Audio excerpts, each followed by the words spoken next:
The canister was the size of a prescription bottle, matte black plastic, sealed with tape that had gone brittle but had held.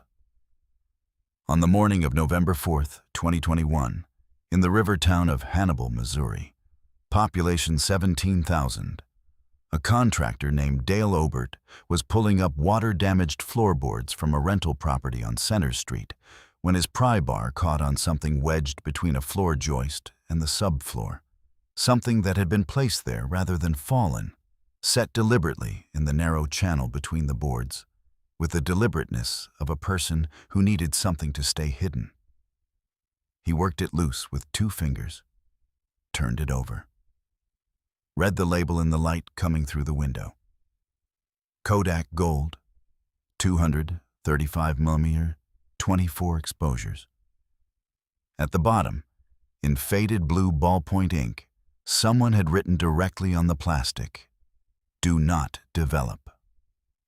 Dale Obert had been doing renovation work for 22 years.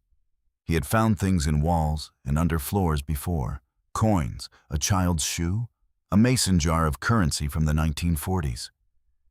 He had never found anything with a warning on it. He set the canister on the windowsill, finished his morning, and called the Hannibal Police Department at noon.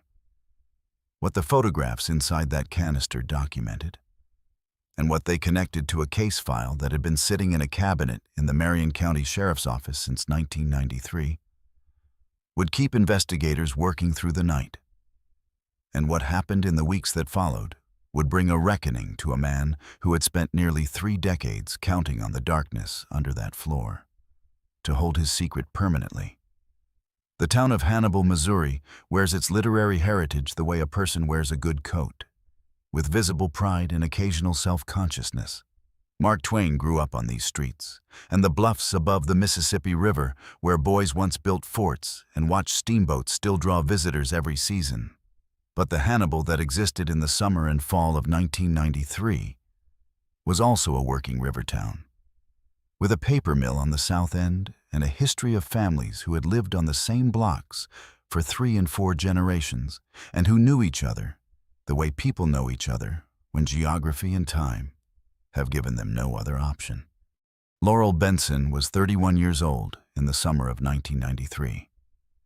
She worked as a portrait photographer out of a studio she rented above the hardware store on Broadway, a 1-room operation with a muslin backdrop, 2 softbox lights, and a front window that faced the river if you leaned out at the right angle. She had grown up in Hannibal, had left for 2 years to study photography at a school in Columbia, and had come back because the river called her back the way it called certain people, and because her mother, Vivian, who was 63 and still kept the house on Center Street where Laurel had grown up, had begun showing the early signs of a hip condition that made the stairs difficult. Laurel moved back into her childhood bedroom and ran her studio and visited her mother every evening and was, by every account, precisely where she meant to be.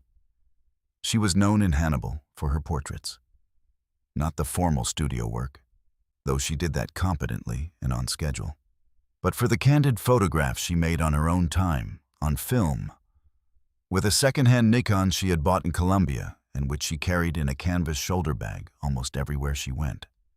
She photographed the river at different hours. She photographed the bluffs from the water.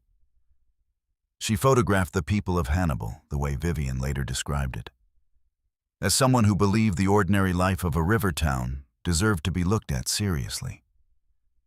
She kept her finished rolls in a shoebox on the shelf above her darkroom sink and had, by the summer of 1993, filled 4 of them.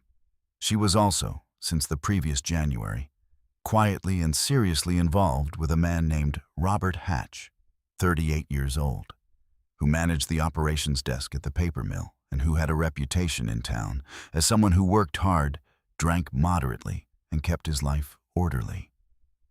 They had met through her mother's church. They had been seen at the diner on Friday evenings and at the 4th of July celebration on the riverfront and at the autumn craft fair on Market Street. Vivian Benson approved of him with the measured enthusiasm of a woman who had spent 30 years watching her daughter make sensible decisions and expected this one to continue the pattern. On the morning of September 11th, 1993, Laurel Benson left her mother's house on Center Street with her camera bag over her shoulder. She had told Vivian she was going down to the river to shoot the light on the water before the morning mist burned off. She said she'd be back for lunch. She did not come back for lunch. She did not come back at all. Vivian Benson called the Hannibal Police Department at 2:15 that afternoon, when Laurel had not returned and was not answering the telephone at her studio. 2 officers responded within the hour. The studio was locked, but accessible with the spare key Vivian kept. Inside, camera bag, gone. The Nikon, gone. The shoebox of finished rolls, present and accounted for. On the darkroom shelf, where Laurel stored unexposed film, a gap. 1 canister missing from the row. A single 24 exposure roll of Kodak Gold 200 that Vivian said she recognized as the one Laurel had loaded the previous evening in the kitchen while talking about a heron she had seen on the sandbar below the bluffs. At 3:45, a jogger named Francis Wickham reported finding Laurel's canvas shoulder bag on the North Riverbank Trail, below the bluffs, approximately a mile from the Center Street house. The bag was open. It contained a lens cap, a spare battery, and a roll of exposed film. Not the Kodak Gold she had loaded that morning, an older roll. The camera itself was not with the bag. There was no Kodak Gold 200 roll with the bag. There was no Laurel. By 5 o'clock that afternoon, the Marion County Sheriff's Office had joined the search. By 7, the River Patrol was running the shoreline between Hannibal and the Pike County line. Laurel Benson's body was recovered from the Mississippi River 11 days later, 12 miles downstream, by a tow operator out of Louisiana, Missouri. The medical examiner's report was returned within the week. The findings were not accidental. The film canister she had loaded that morning was not recovered with her, or in the river, or anywhere that search teams covered. It was not in her studio, not in her mother's house. It had simply vanished with her into the morning of September 11th, 1993, and it had not been seen again for 28 years. The case was assigned to Detective Sergeant Frank Aldridge of the Marion County Sheriff's Office, an 18-year veteran who had worked most of the serious cases in the county and who was known, among the attorneys who dealt with him regularly, for a patience that could be mistaken for indifference until you watched him work a room. He was not indifferent. He was 51 years old in 1993, and he had a daughter of his own who was 28 and who lived in Kansas City. And when he worked cases involving women who had been harmed, he worked them the way he worked cases involving daughters, which is to say, without the mental distance the job normally recommends. Robert Hatch was the first person Aldridge wanted to speak with, and the interview, conducted on September 13th, produced several things. An account of the last time Hatch had seen Laurel. The evening of September 10th, a brief visit at her studio around 6 to drop off a book he had borrowed. An alibi for the morning of September 11th. The paper mill, time-stamped entry log, confirmed by his supervisor. And a demeanor that Aldridge noted in his report as cooperative and visibly distressed. The alibi checked out. The visit to the studio was confirmed by a neighbor who had seen Hatch's truck. Hatch was not eliminated as a person of interest in any permanent sense. Aldridge did not work that way. But the investigation moved outward. A second line of inquiry developed around a man named Curtis Pell, 34, a part-time handyman who had done work at the Center Street house the previous spring, and who had since August been seen by neighbors on the river trail on multiple occasions. Pell had a prior misdemeanor from 1989 and no stable employment history. He was interviewed twice, submitted a voluntary polygraph that returned inconclusive results, and could not account for his whereabouts on the morning of September 11th beyond saying he had been home alone. He was watched. He did not produce any connective evidence. By December, the threat on Pell had produced nothing actionable. The institutional failure was specific and documented. A witness, a retired boat mechanic named Harold Sims, 70 years old, who kept a dock below the bluffs and was at his dock every morning without exception, was interviewed once on September 14th and gave a brief statement saying he had not seen anything unusual that morning. A follow-up interview scheduled for September 28th was never conducted because the deputy assigned had been transferred to a flooding emergency in the county's South District. It was rescheduled once and then not rescheduled again. Harold Sims died in January of 1995. Whatever he had seen or not seen from that dock on the morning of September 11th died with him, and what he might have added was never known. Vivian Benson was managing her grief with the particular competence of a woman who had been managing difficult things her whole life. She kept Laurel's studio paid up through the end of the year and then, when the lease was not renewed by the building owner, packed up the equipment herself and moved it to the house on Center Street. The shoebox of finished rolls she treated as sacred objects. She had them developed, finally, in the spring of 1994. 4 shoeboxes of film, years of Laurel's private eye on the river and the town and the people in it. And she put the prints in albums and kept the albums in the front room on the shelf below Laurel's senior portrait. And she looked at them when she needed to see her daughter, which was often. Frank Aldridge retired from the Marion County Sheriff's Office in 2004. He gave his personal notes to his successor, a detective named Sergeant Pat Holloway, and told him what he had always believed and could never prove, that the missing film roll mattered, and that whoever had taken it because they knew what was on it. If that roll ever surfaces, he told Holloway, you'll have your case. Then he drove home and kept doing what retired detectives do when they are the kind of person Frank Aldridge was, which was to not fully let it go. By 1998, 5 years had passed. The paper mill had reduced its workforce in a restructuring, and Robert Hatch had left Hannibal for a position in St. Louis, where property records and employment records showed he had lived continuously since. By 2003, Vivian Benson had moved from the Center Street house to a smaller place on the east side of town, closer to her sister. She left the albums. She took the shoebox of negatives and the photographs she loved most, and the memory of a daughter who had believed that the ordinary life of a river town deserved to be looked at seriously.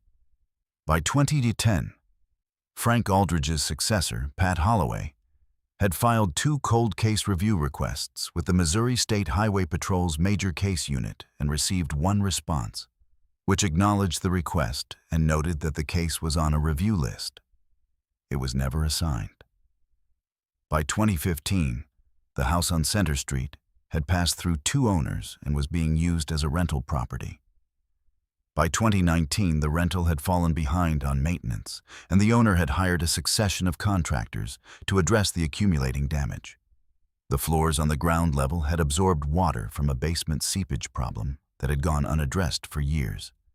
And by 2021, the damage to the front room subfloor had become structural. The case had been cold for 28 years when a contractor named Dale Obert pulled up a floorboard and found a black plastic canister with a warning written on it in ballpoint ink. Every case on this channel takes weeks of research, tracking records across state lines, locating witnesses, finding the documents that were never meant to be found. If that work matters to you, please take a moment to like this video and subscribe, and drop us a comment telling us where in the world you're watching from. We read everyone. Now, let's get back to Laurel Benson. The Hannibal Police Department contacted the Marion County Sheriff's Office Cold Case Unit the same afternoon Dale Obert made his call.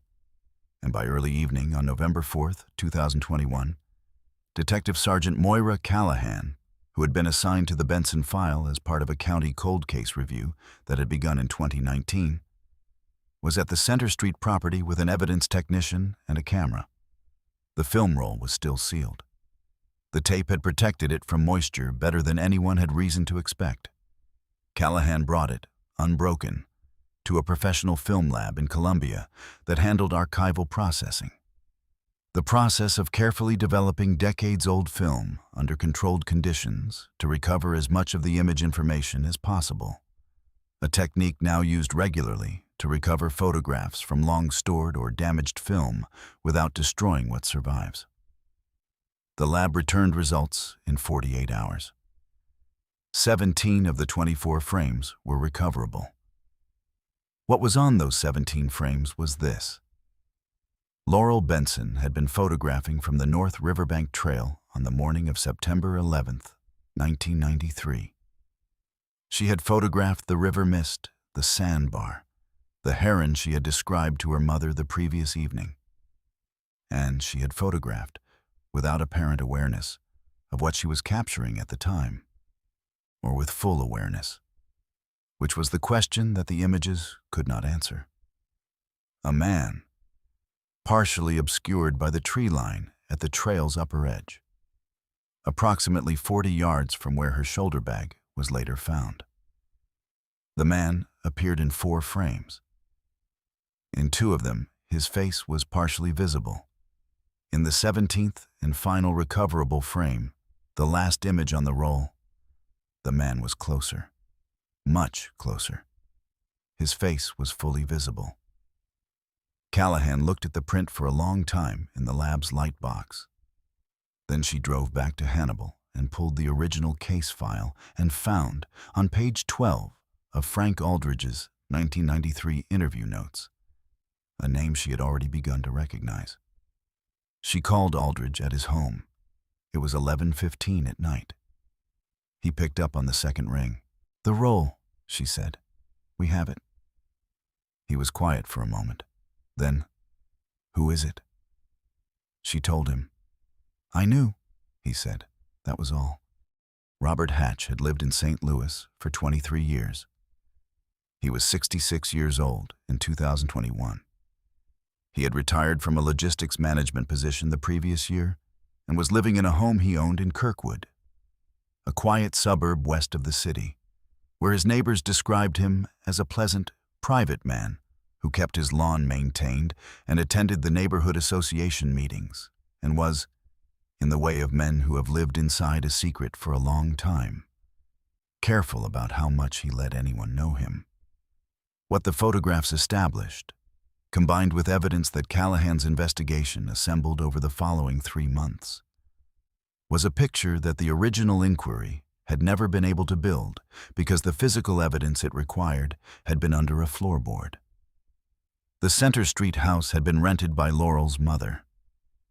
The tenant who had occupied it between 1994 and 1997, records showed, had sublet the ground floor briefly in the winter of 1993 to 1994, a period during which Robert Hatch, records confirmed, had retained a key to the property in connection with minor maintenance work he had agreed to oversee as a favor to Vivian during her hip surgery recovery. The window for access was documented. The floorboard cavity, accessible without tools from the crawlspace vent panel on the property's north side, was documented. The motion was consistent. What Hatch had told Aldridge in 1993, that he had last seen Laurel the evening of September 10th, was true as far as it went. What he had not said was that he had been on the river trail the following morning. The photographs said it. Missouri State Highway Patrol investigators joined the case in January of 2022. A search warrant was executed on the Kirkwood property in February. In the garage, in a locked metal cabinet that had followed Hatch from Hannibal to St. Louis to Kirkwood across 3 decades, investigators found items consistent with the 1993 case evidence and with the physical profile of the river trail location documented in Laurel's photographs. Robert Hatch was arrested at his Kirkwood home on the morning of March 3, 2022. 2 Highway Patrol investigators